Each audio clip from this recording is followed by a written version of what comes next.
Good morning, everybody. Welcome to Studio 9. Not only is this my studio, for the next 12 months this is going to be my classroom where I'm ready with Christmas stocks. I've got a 45-minute clock, and each morning I'll be checking in on the ThinkSpace calendar just to check what's happening for the day, and then into the course for my MA in Songwriting and Music Production. And it's been locked now for the last few weeks, but here we are today. It's unlocked, and here we go. I'm going to start. I'll keep you updated every week as to how the course is going, and look forward to that. Cut. Right, so as Adam Rogers, a member of Home Studio Corner and a subscriber to Season 3, mentioned on a Facebook group, shorts don't work for him, and it's quite clear to me they don't work for me either. So let's leave that to the youngsters for their 15-second to 1-minute clips, and from here on in I'll tend to make these sort of monologues where I try and discuss progress through the course that I'm doing and through any projects I'm doing with Home Studio Corner, and hopefully you'll find them interesting. And if you've got any requests or questions, then pop them in the comments below and I'll answer them. Before I get back to the course, I just wanted to mention I got a summary from YouTube about Season 3's this channel's statistics, and I received 30 new subscribers, which is great, but I had 7,670 views, and you're thinking, crikey Bob, that's pretty good for a home musician. But when you look at the minutes watched, 17,600, then no, I'm not that popular. What it is, I had one video that I made right at the beginning of my recent journey back in 2017. I did a remix of the Pet Shop Boys, The Way It Used to Be, and I did sort of an orchestral version. And it seems to have struck a chord, particularly with quite a lot of people in South America. So you may be watching this if you're from South America, so welcome. And thank you for subscribing. I did try and promise to do some more, but my own compositions have overtaken events. And I will try and get one done this year, but with the course that could be a bit of a problem. But if I can't get it done this year, then I will absolutely make a promise to try and do some more, because they are good fun. Right, back to the course. So I opened the course, started it, and the main part of this phase for the next couple of weeks is basically for you to reflect where you are with your music. I realised I've got the fan heater on here, so I'm probably going to have to edit that noise out. Apologise for that. Yeah, the purpose of this week is to reflect where you are with your music and where you want to go, and more importantly, to develop critical listening skills, so that when you hear a piece of music and you hear, oh, that sounds good, it's kind of, why does it sound good, and how have they done it? How can you use some of those techniques to incorporate in your own music?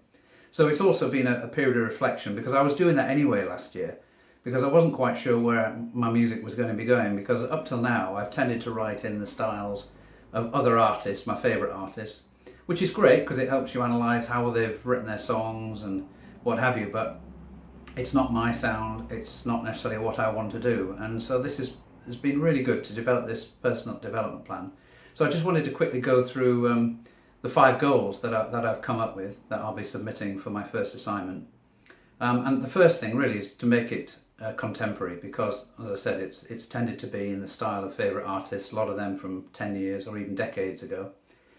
So I'll be exploring contemporary in terms of the direction I want to go in, which is mainly dream pop, which is down-tempo pop with lots of reverb, ambient, and also hybrid, which is using electronic instruments with orchestral type samples, and just make it contemporary. So at the moment I've got to analyse what is contemporary, find out, and that's the research that's sort of involved in doing a master's degree.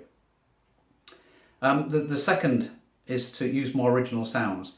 Up until my last EP, 1984, which was released on Saturday, and hopefully you've had a listen. If not, there's a link down below for you to have a listen. Up until then, I tended to use an awful lot of presets, which tends to make it sound a little bit like other musicians or other sounds.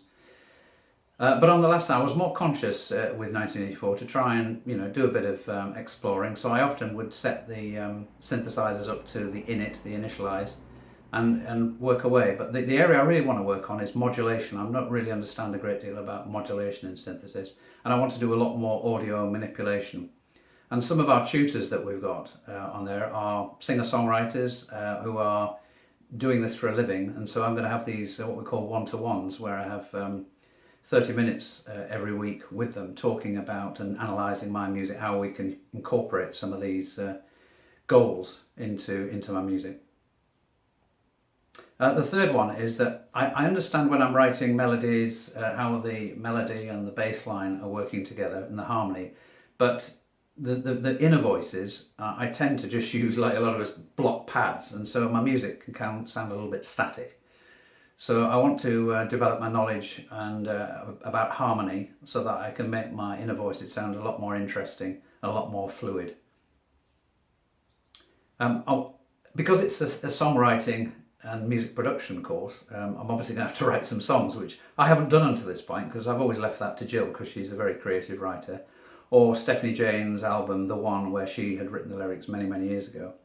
So I tend to look at their lyrics, but I've never been able to give them advice or to maybe come up with some suggestions because I haven't had the credibility to do it because I don't write my own. So I want to learn how to write good lyrics, and the Home Studio Corner challenge that we've got this month, the 5 songs which I've previously covered, and they're written now. They're in this folder. They're obviously basic. They'll need to be developed as I write the music, but they're good to go, and I'm going to try and incorporate those into some of my assignments for the course. So I probably won't reach the deadline of next month for submitting the 5 songs to Home Studio Corner, but they will get done, that's for sure, because I think they're quite interesting. And finally, I know that one of the things that can make my music go up another level, which the whole aim of doing this course is to make my music better, is to incorporate organic instruments. I use a lot of virtual instruments with samples, and whilst it could be a bit prohibitively expensive to replace every one of them, my goal, certainly during this course, is I want at least 50% of my tracks to incorporate one organic instrument, and then going forward next year up that to 75%. So yeah, there we are. That's what I've been doing this week, and I'll be developing that so it's ready to be submitted by the end of next week, which is when we have the deadline. And then the next part of the course is on to sound design and sound textures, which will hopefully help me with my goal number 2. So until then, thanks for watching, and goodbye for now.